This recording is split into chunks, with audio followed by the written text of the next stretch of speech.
3, 2, 1. As a young boy growing up in Chicago, Jim Christensen excelled in school and sports. But when he got to be a teenager, his life changed. His mother, who had been abused when she was a teenager, took her anger out on him. I was never good enough. None of us were. She'd always compare us to others, and I'll never amount to anything, I was told. I'm no good. The constant criticism took its toll.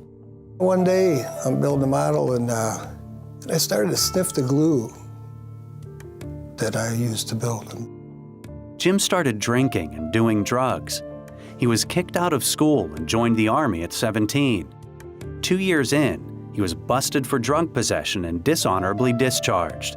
Back in civilian clothes, Jim met and eventually married Martha. He was funny. He was outgoing. He was witty. He was everything that I wasn't. Martha knew Jim used drugs occasionally, but she didn't know he was snorting coke every day. My nose would start to bleed. Because of that, I wound up getting introduced to crack cocaine. A heavy crack binge brought on a heart attack. A doctor told Jim if he smoked crack even one more time, he could die. I realized this thing is taken. It's taken everything that I love from me. It was my #1 priority. Not my children, not my wife, not my job. Jim cleaned up his act for about a month. And then one day, somebody put it in front of me, and as insane as it may sound, I did it. And I sat back, scared to death, waiting for my heart to burst. Jim kept using crack, and after 20 years in the pizza business, he lost his job. With no income, he took money from his wife to buy drugs. At this point in time, I wanted so much to hate him, but I didn't. I still loved him.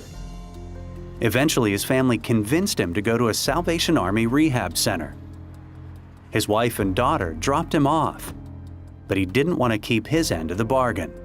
My daughter and my wife were yelling from the car, to go in. And he just kept walking down the street. He was like a cold stone, just walking down the street and like he didn't even know us. And finally I said to her, honey, we just gotta let him go. He's gotta do what he's gotta do. And all we can do is pray that God will keep him safe. And if he doesn't, it's not our fault. And I found a tavern, and they drove off. I had spent my last couple dollars, got a couple of beers, and I said, well, okay, I'm ready. And that's when I walked down back to the rehabilitation center, and the guy at the desk says, you can't come in here. And I says, why? He says, you smell like alcohol. He said, I got 150 guys in here trying to get sober. I can't let you in. Well, it was in the middle of winter. It was last week of February, and it was cold. And I walked the streets all night long. I hadn't eaten for about 3 days. I was starting to come down from the drugs. So now I'm cold and I'm hungry and penniless. Jim felt completely abandoned, but God was with him. There was someone walking with me. And like I said, it was an angel, but they kept me safe. I was walking some pretty harsh streets. I was like, Jim, take a look. This is your life, and I didn't like it. Jim sobered up and was allowed to check into the rehab center. There, he had another encounter with God. I was at the lowest point of my life, and there was a Bible sitting there on the bunk. I picked it up, and at that moment, I was spoken to.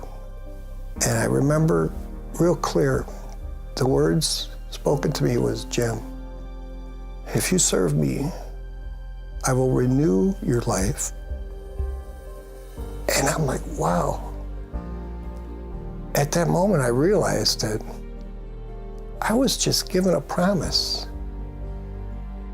At that moment, I was just filled with this hope.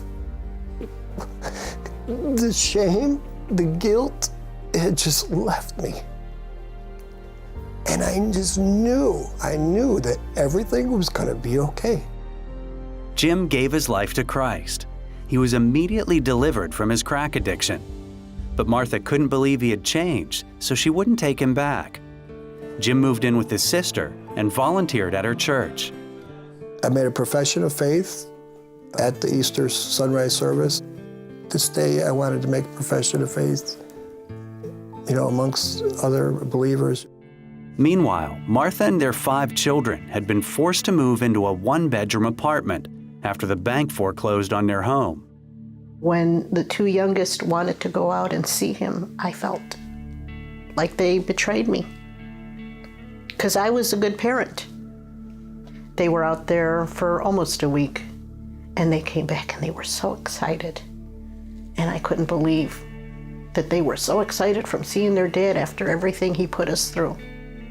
And they were saying how Dad listens to Christian music. Dad goes to church. Dad doesn't swear anymore.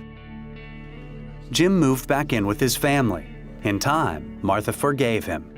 When he would drive me to work, we started to pray together. And I think that's what brought us closer. Jim's former boss gave him another shot in the pizza business. He started back as a busboy, worked his way up to manager, and eventually bought the shop he managed. It's my dream come true. I've always wanted a pizza place of my own. Today, the business is thriving, and 3 of his children work at the shop with him. He's also back in uniform. Last year, Easter Sunday, I was enrolled as a soldier in the Salvation Army. And in order to do that, to wear that uniform, you can't drink, you can't smoke, or do drugs. To wear that uniform today, for me, is a sign of victory that God has given in my life. Jesus said that he's the light, and he is the light that'll get you out of your darkness. It's a miracle what he has done. He saved my life. We have to give up lordship of our own life and let Jesus be Lord and trust him. And he'll show you what he'll do, and it's amazing.